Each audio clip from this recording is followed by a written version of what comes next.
A director can be a dictator, but it is not wise to be.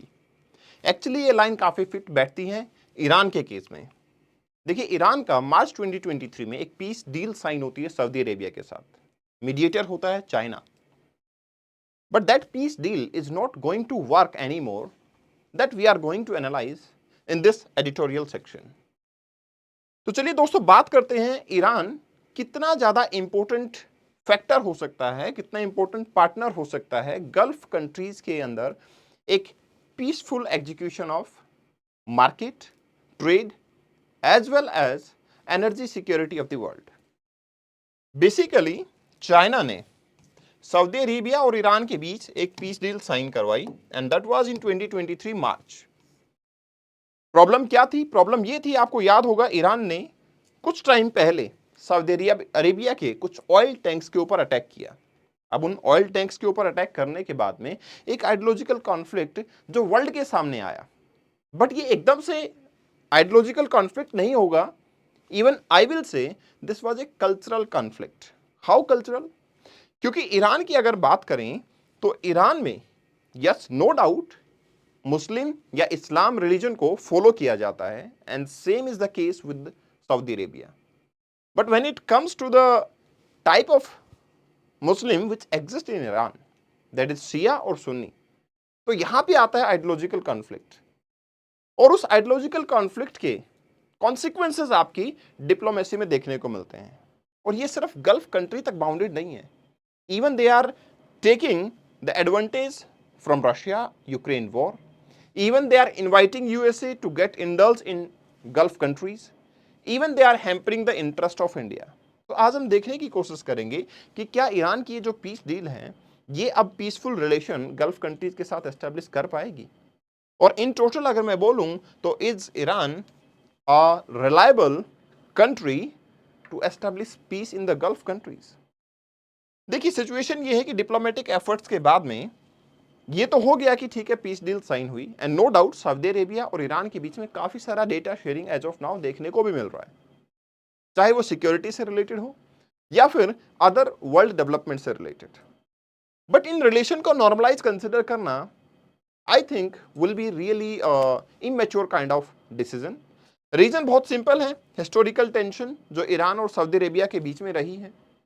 इसके अलावा Iran की जो अपनी पॉलिसीज होती हैं, अपने इंटरवेंशंस होते हैं, आइडियोलॉजिकल डिफरेंसेस जो होते हैं, लैक ऑफ ट्रस्ट जो देखने को मिलता है, वो कहीं ना कहीं ये बताता है कि ईरान काफी लंबे टाइम तक इस डील को कंटिन्यू नहीं करने वाला। अगर मैं बात करूं डिस्टेबलाइज इंटरवेंशंस की, तो आपको पता होना चाहिए हौदी रेबल्स जो यमन के अंदर देखने को मिले, दे वर सपोर्टेड बाय ईरान। इसी तरीके से Hezbollah in Lebanon, they were also the rebellion group जो कि ईरान के थ्रू सपोर्ट किए जा रहे थे। देखिए, जब भी ऐसा कोई रिबेलियन ग्रुप देखने को मिलता है इन गल्फ कंट्रीज, तो वो हमेशा सपोर्ट होता है ईरान के थ्रू, क्योंकि ईरान को इससे काफी ज्यादा एडवांटेजेस मिलती हैं। एडवांटेज मतलब किस टाइप की? एडवांटेज का मतलब ये होगा, गल्फ कंट्रीज जो कि एनर्जी सिक्योरिटी वर्ल्ड की डिसाइड करती हैं, वहां पे ईरान का भी काफी ज्यादा पार्टिसिपेशन रहता है। बट अनफॉर्चुनेटली ईरान किसी न किसी रीजन से यूएस के सैंक्शन के अंदर देखने को मिलता है and now because of these sanctions Iran उस लेवल तक एनर्जी को एक्सपोर्ट नहीं कर पाता and that's why economical development जो है वो बेहतरीन लेवल पे देखने को नहीं मिलती है। दूसरा, आइडियोलॉजिकल डिफरेंसेस। आइडियोलॉजिकल डिफरेंसेस बोले तो आपके जो ईरान के लोग हैं वो ज्यादा पॉपुलेशन है सुन्नी मुस्लिम की, और जो अरब कंट्रीज हैं वहां पे आपके सिया मुस्लिम जो हैं वो डोमिनेटिंग हैं and that's why there is a genuine ideological conflict between both the groups, और जिसकी वजह से ये जो एरिया है ये कहीं ना कहीं पीसफुलनेस को मिस कर जाता है। अब क्योंकि ये एरिया ऐसा है जो काफी नैरो पाथ रिप्रेजेंट करता है और वर्ल्ड की एनर्जी सिक्योरिटी को इंश्योर भी करता है, तो ये हमारे लिए इंपॉर्टेंट हो जाता है कि ईरान आने वाले टाइम पे किस टाइप के एक्शंस को एग्जीक्यूट करेगा। हाँ, हिस्ट्री की अगर मैं बात करूं तो हिस्टोरिकल इवेंट तो ये बताते हैं कि गल्फ कॉपरेशन काउंसिल और ईरान के बीच में काफी बार आपके जो रिलेशंस हैं वो मिसट्रस्ट टाइप के रहे हैं। अब मिसट्रस्ट का मतलब क्या होगा? मतलब ये होगा कि कभी भी रिलायबिलिटी जो है वो 100% देखने को नहीं मिली एंड दैट्स व्हाई जब ईरान की न्यूक्लियर डील की बात आती है तो यूएसए फोर्सफुली ईरान के ऊपर सैंक्शन लगाता है एंड गल्फ कंट्रीज का किसी भी लेवल पे पार्टिसिपेशन देखने को नहीं मिलता। At that time, taking the advantage of the ground, Russia यहां वेपन भी सप्लाई करना स्टार्ट करता है। नो डाउट रशिया का अपना एक सेल्फ इंटरेस्ट है नाटो को काउंटर करना, उसके साथ साथ में अपने वेपन्स को एक्सपोर्ट करना, और ये आइडियोलॉजिकल कॉन्फ्लिक्ट इस तरीके से काफी हद तक बढ़ता चला जाता है। अब इसके साथ साथ में इंपॉर्टेंट चीज ये भी है, जो ईरान है वो काफी सारे प्रॉक्सी ग्रुप्स के साथ में मिलके इंस्टेबिलिटी को प्रमोट करता है। जैसा मैंने हाउदी रिबल्स के बारे में बताया, या लेबनान के अंदर जो आपके मिस्ट्रस देखने को मिला, तो हम ये कह सकते हैं इन टोटल कि इन इंस्टेबिलिटी को मेंटेन करने में ईरान का काफी बड़ा रोल है, और इस कैरेक्टर को ईरान डिसकंटिन्यू कर पाएगा, that is a matter of concern. Important चीज ये भी है जो कि एक न्यूक्लियर थ्रेट है। देखिए, गल्फ कंट्रीज की अगर बात करेंगे तो उनके साथ में ईरान के रिलेशन इसलिए भी ठीक नहीं हो पा रहे हैं क्योंकि ईरान काफी क्लोज है अपने न्यूक्लियर वेपन कंट्री बनने के। हालांकि यूएस ने न्यूक्लियर एक्सपेरिमेंट करते हुए ईरान के ऊपर सैंक्शन भी लगाए थे, बट उन सैंक्शन के रिजल्ट में या आउटकम्स में हम देखें तो ईरान की तरफ से ऐसी कोई स्टेटमेंट नहीं थी कि they are willing to give up these nuclear weapons, और इन फ्यूचर वो ऐसा कुछ नहीं करेंगे।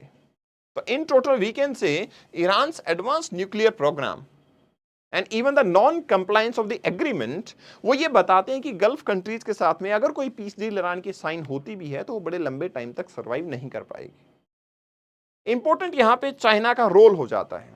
क्यों हो जाता है? क्योंकि इंडियन ओशन के अंदर चाइना अपनी नेवी को काफी हद तक एस्टेब्लिश कर चुका है और काफी स्ट्रॉन्ग प्रेजेंस भी है। बट सवाल यह है कि क्या चाइना गल्फ कंट्रीज को एक सिक्योरिटी दे पाएगा from the side of Iran? The answer is clear no. Why no? It is quite simple कि अकेले नेवी की पावर से किसी भी कंट्री को जीतना इज ऑलमोस्ट इम्पॉसिबल। तो अगर मैं बोलूं कि जीसीसी कंट्री को सेफगार्ड करने के लिए चाइना एक इफेक्टिव मेंबर हो सकता है, तो I will definitely deny it, क्योंकि चाइना की जो आर्मी प्रेजेंस है that is almost negligible in this area. और आने वाले फ्यूचर के अंदर जो चाइना के डिफरेंट इंटरेस्ट हैं, जिसमें कि आपके यूएस को काउंटर करना, साउथ चाइना सी के अंदर डोमिनेंस जमाना, इंडियन ओशियन के अंदर डोमिनेंस जमाना, अपनी इकोनॉमी को वर्ल्ड लेवल पे लेके जाना, या फिर सुपरमेसी को वर्ल्ड पे एस्टेब्लिश करना, यूनिपोलैरिटी ऑफ द वर्ल्ड के बारे में बात करना, इसमें चाइना का कोई खास इंटरेस्ट गल्फ कंट्रीज के ऊपर नहीं रह जाता है कि वो ईरान से इनको प्रोटेक्शन प्रोवाइड भी करे। इवन चाइना की जब हम बात करते हैं तो चाइना का कोई खास इन्फ्लुएंस ईरान के ऊपर देखने को भी नहीं मिलता है। कारण बहुत सिंपल है, ईरान एक ऐसी कंट्री है जो कि एनर्जी एक्सपोर्ट करता है, और चाइना एक ऐसी कंट्री है जो गल्फ कंट्रीज से इंपोर्ट करता है, not from Iran, and that's why relation किसी लेवल पे बहुत अच्छे नहीं जा सकते। So that is a real issue. अब सवाल आता है तीसरी पावर का, एंड दैट इज रशिया। तो देखिए, रशिया की जो प्रायोरिटीज हैं, रशिया का जो फोकस है, डेफिनेटली वो ईरान के ऊपर है, बट वे बहुत ही डायनामिक फोकस है। डायनामिक फोकस बहुत ही सिंपल है, ईरान के साथ में रशिया का डिफेंस कॉपरेशन काफी अच्छे लेवल पे देखने को मिलता है, और उसका रीजन बहुत सिंपल है कि ईरान चाहता है नाटो को काउंटर करना, ईरान चाहता है ज्यादा से ज्यादा वेपन्स डेवलप करना, और रशिया का सेम पर्पस यहां से सर्व हो जाता है कि नाटो को डेफिनेटली रशिया तो बिल्कुल चाहता है कि काउंटर करे, और रशिया ये भी चाहता है कि हमारी डिफेंस कैपेबिलिटीज, एक्सपोर्टिंग कैपेबिलिटीज, हमारी मार्केट वो भी एनहांस हो, and that is exactly happening. तो रशिया जो है वो गल्फ कंट्रीज की सिक्योरिटी के बारे में तो कुछ बात नहीं करता, इवन इनसिक्योरिटी बढ़ा देता है by exporting different kind of advance technological weapons. तो ये पेनिसुला काफी अनस्टेबल होता है। अब मैंने बोला था कि इंडिया का इंटरेस्ट इसमें काफी इन्वॉल्व है, उसका रीजन बहुत सिंपल है। देखिए, India is now become a highly populated country, और हम बहुत ज्यादा डिपेंडेंट हैं इन गल्फ कंट्रीज के ऊपर, क्योंकि यहां से हमारी एनर्जी सिक्योरिटी इंश्योर होती है। No doubt we are importing from Iran as well, but फिर भी ये पेनिनसुला स्टेबल हो वो हमारे लिए बहुत इंपॉर्टेंट है। तो ऐसा कौन सा कंट्री है जो ईरान के थ्रू या ईरान को काउंटर करके गल्फ कंट्रीज की सिक्योरिटी को इंश्योर कर सकता है? The answer is only US. No doubt US की कैपेबिलिटीज हैं, क्योंकि यूएस की नेवल प्रेजेंस वो भी काफी स्ट्रॉन्ग है इस रीजन में। इसके साथ साथ में गल्फ कंट्रीज के साथ जो लेवल ऑफ कोऑपरेशन देखने को मिलता है, उसके बाद यूएस की आर्मी की प्रेजेंस भी काफी स्ट्रॉन्ग इस रीजन में देखने को मिलती है। And that is the simplest reason जिसकी वजह से हम ये कह सकते हैं कि जो भी ईरानियन चैलेंजेस होंगे towards the Gulf countries, that can only be address with the help of US. And yes, definitely US की कैपेबिलिटीज यहाँ पे काफी अच्छी देखने को मिलती हैं। तो अगर मैं इस आर्टिकल के कंक्लूजन की बात करता हूं तो आई कैन डेफिनेटली से कि piece agreement suggest a type of progress, कि ठीक है सऊदी अरेबिया और ईरान के बीच में एक पीस एग्रीमेंट साइन हुआ, एटलीस्ट इनिशिएशन तो हुआ, बट हम ये नहीं कह सकते कि इस पीस एग्रीमेंट की वजह से ये कंप्लीट पेनिनसुला जो अनस्टेबिलिटी आती है वो रुक जाएगी। That is almost impossible. China की बात करते हैं तो चाइना के पास में लिमिटेड इन्फ्लुएंस है इस रीजन में। रशिया की बात करेंगे तो रशिया जो है उसकी डाइवर्जेंट प्रायोरिटीज हैं, जिसमें आपका यूक्रेन एक प्रायोरिटी है, नाटो एक प्रायोरिटी है, अपने डिफेंस इक्विपमेंट को एक्सपोर्ट करना वो भी एक प्रायोरिटी है। तो ये सारी जो रिलायबिलिटी अगर हम इंश्योर कर सकते हैं तो that we can only ensure with the help of US, क्योंकि यूएस एक ऐसी कंट्री है जिसका इंटरेस्ट भी काफी गहरा है इस रीजन के अंदर। And as of now US consider themselves as a pole of the world. So moral responsibility भी यूएस के ऊपर आ जाती है to ensure security of GCC from Iran. आप लोगों की क्या राय है? क्या इंडिया को इसमें इन्वॉल्व होके ईरान को पुश करना चाहिए to sign a peaceful deal, ताकि ये रीजन काफी पीसफुल हो सके और हमारी एनर्जी सिक्योरिटी हम अच्छे ढंग से इंश्योर कर सके? चलिए, that's all for this session. लेकिन जाने से पहले मैं आपको बताना चाहूंगा कल मतलब 11 अगस्त को 11:30 AM पे the team of text book will be there, super coaching IAS team will be there, आपकी स्ट्रेटेजी डिस्कस करने के लिए फॉर 2024। क्योंकि जिस हिसाब से 2023 का प्रीलिम्स था, it was really complicated as of now to strategise और 100% सिलेक्शन को इंश्योर करना। तो 11:30 AM जुड़ना ना भूलें। All the very best, take care. Yes, session की पीडीएफ को डाउनलोड करने के लिए Kapil Bhardwaj official Telegram channel को ज्वाइन कर सकते हैं। Kapil Bhardwaj for you is my insta handle. You can follow me to connect with me personally. Thank you very much, all the best.